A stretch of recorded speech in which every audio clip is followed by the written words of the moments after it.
Hello again, my friend. In our previous reflection entitled, Is There God? We could not disprove the existence of God. In other words, we could not prove that God did not exist. We also commented that the difficulty people often have in their thinking and believing seems to relate to the world created by God rather than to God Himself directly. People can agree that God truly exists because they cannot disprove it objectively and even subjectively. But some people may find it hard to accept the existence of evil and suffering in God's creation. Therefore, the following problems come up. If God exists, why can there be evil in this world?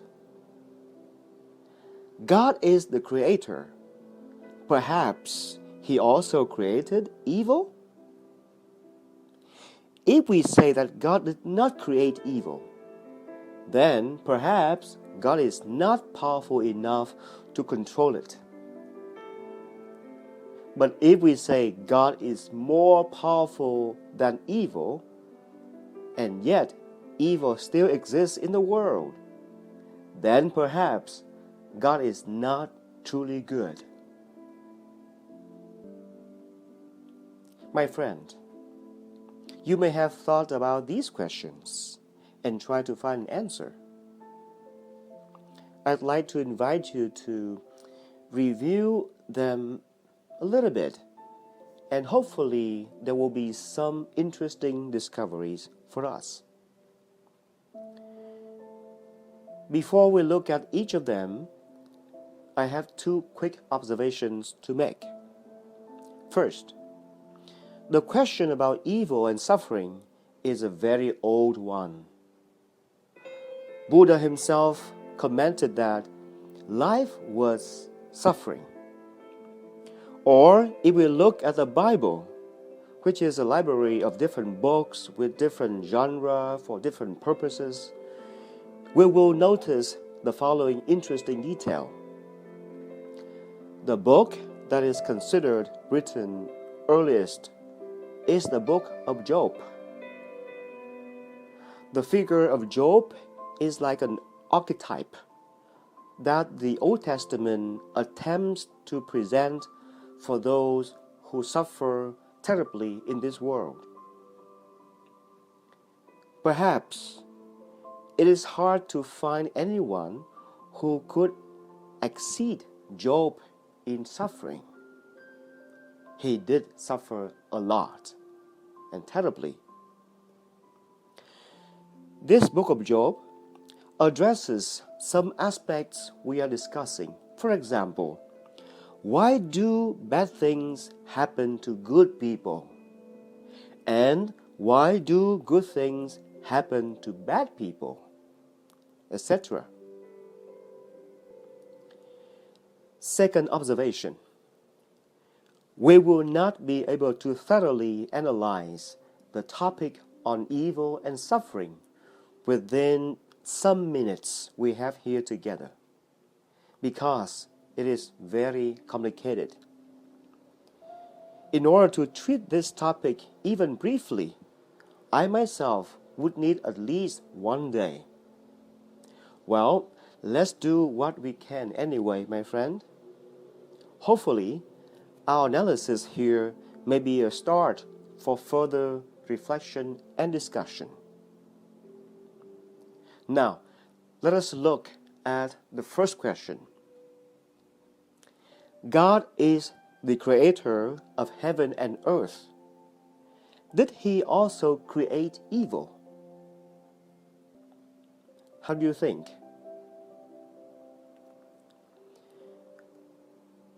I'd like to approach this question by two popular ways: philosophy and scripture.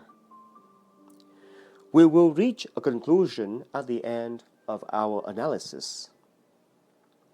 First, by way of philosophy. Let's use the language of metaphysics, which is described as going beyond the physical dimension of things. Some theologians of our times still use it for their reasoning on different issues. This language may sound unfamiliar with us and may be difficult for us to understand, but let's try it anyway.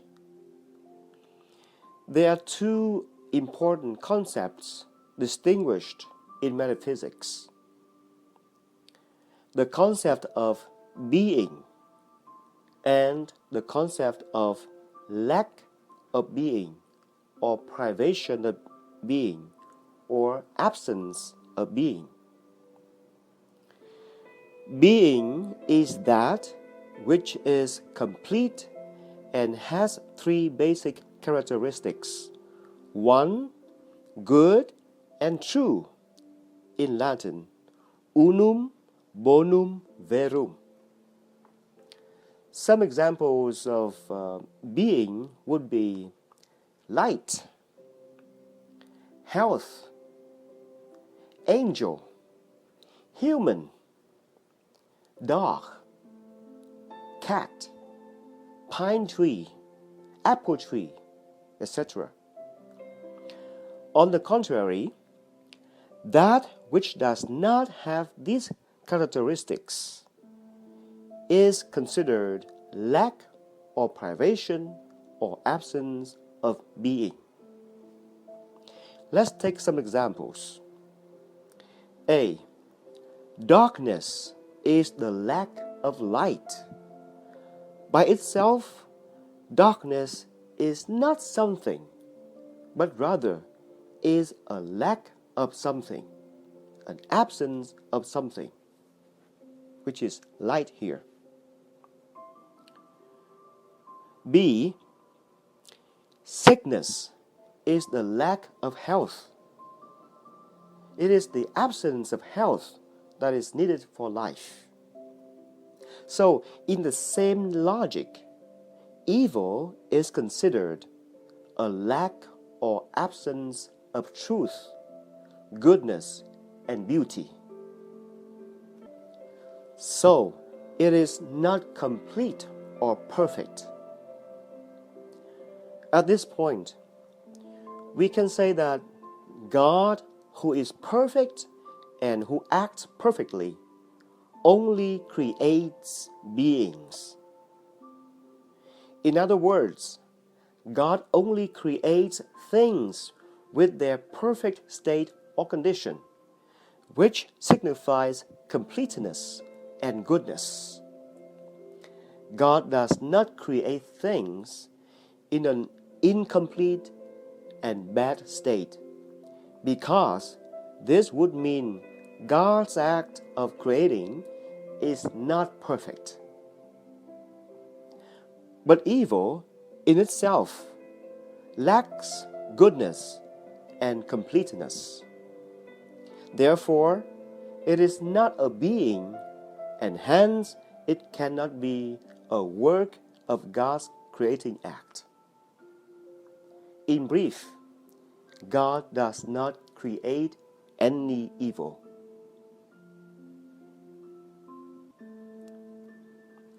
Now we go to the second way, the way of Scripture, which is both easier to understand and more authoritative.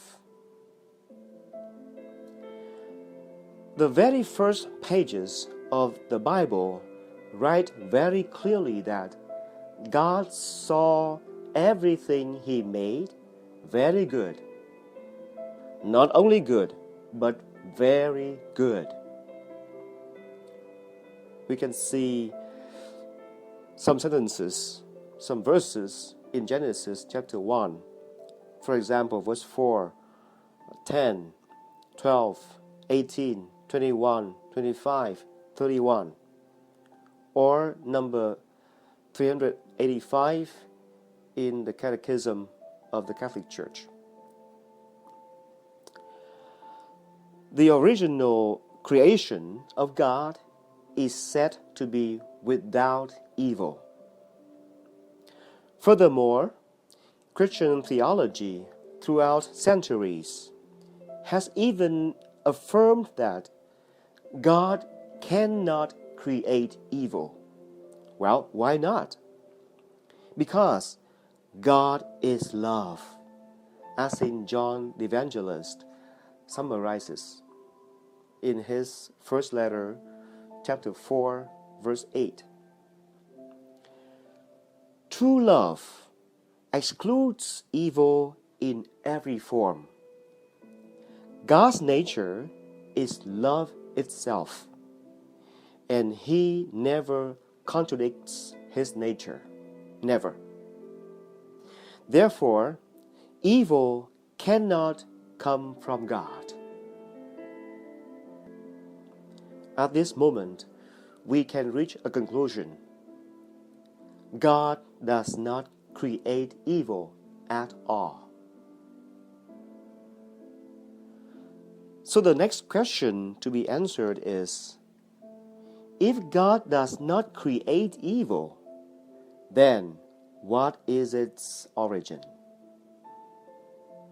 My friend, thank you for listening, and let's go to our next reflection with the title, Where Does Evil Come From?